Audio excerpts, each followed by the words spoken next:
Hi everyone, I miss you. I wish we were in class together, but since we're not, I want to read a story too. I'm going to start reading Junie Jones with you, so we'll do one chapter a night, okay? So right now I want you to go ahead, cuddle up in a blanket or something, get some hot cocoa. I'm getting my blanket because it's a little cold in my house right now, so because of all the rain. So I'm going to have this book right here. This one is Junie, First Grader, Boss of Lunch by Barbara Park. Chapter 1, Not Normal. Thursday. Dear First Grade Journal, hooray, hooray, it came, it finally came.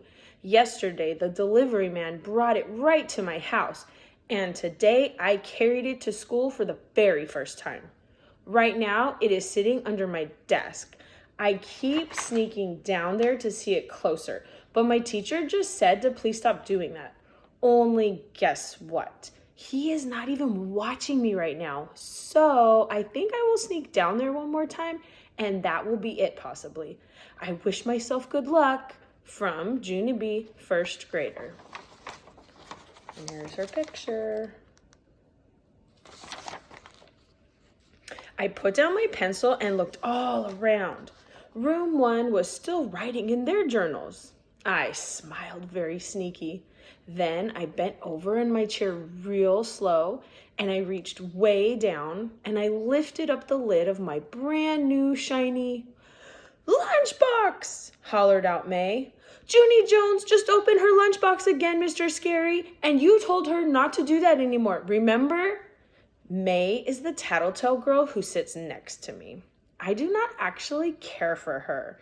My heart pounded very hard.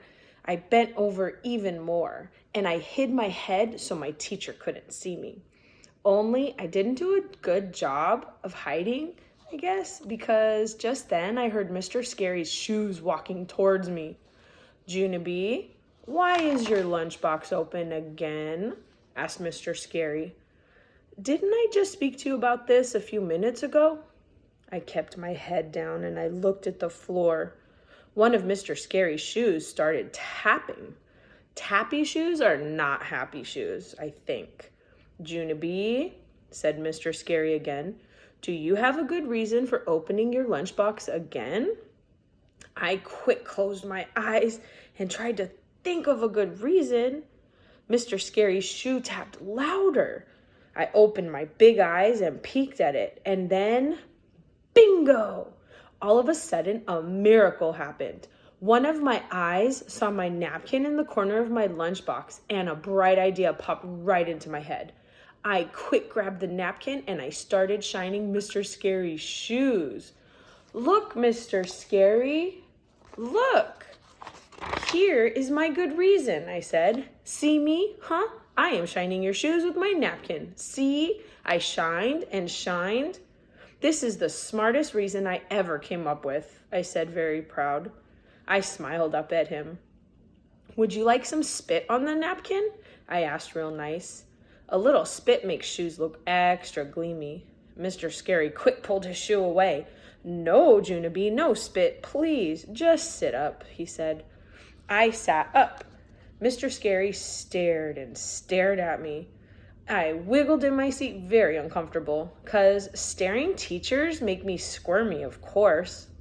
Finally, Mr. Scary talked again.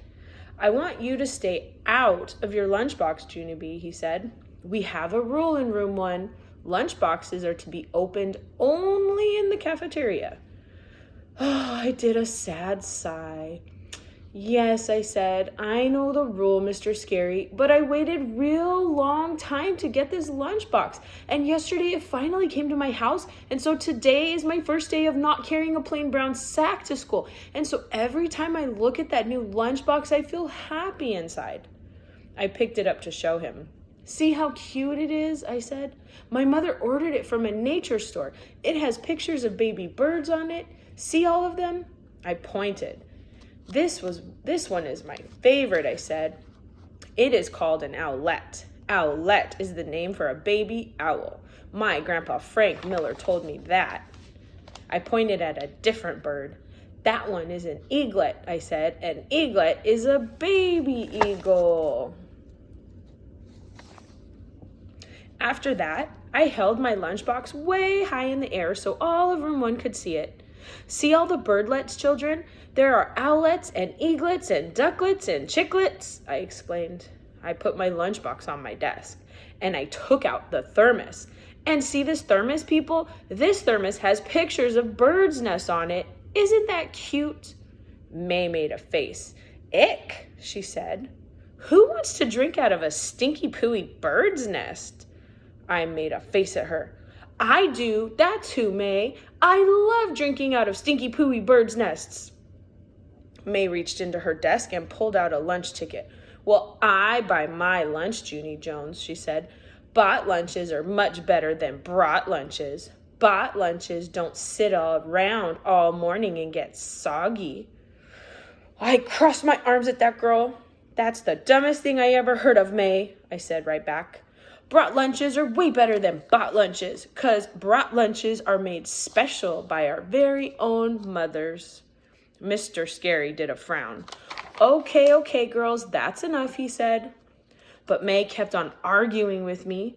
For your information, Junie Jones, mothers are not professional lunch makers, she said. Mothers are just plain old normal people. I stamped my foot at her, 'cause that was my final straw. Do not call my mother normal, May, I hollered. No one in my whole entire family is normal. So there. May started to laugh. Then some of the other children laughed too. I do not know why. Finally, Mr. Scary snapped his fingers at them. I put my lunchbox back on the floor. It was not my best morning. That's the end of chapter 1. So we will read chapter 2 tomorrow night. Have a good night, everybody. I'll see you later.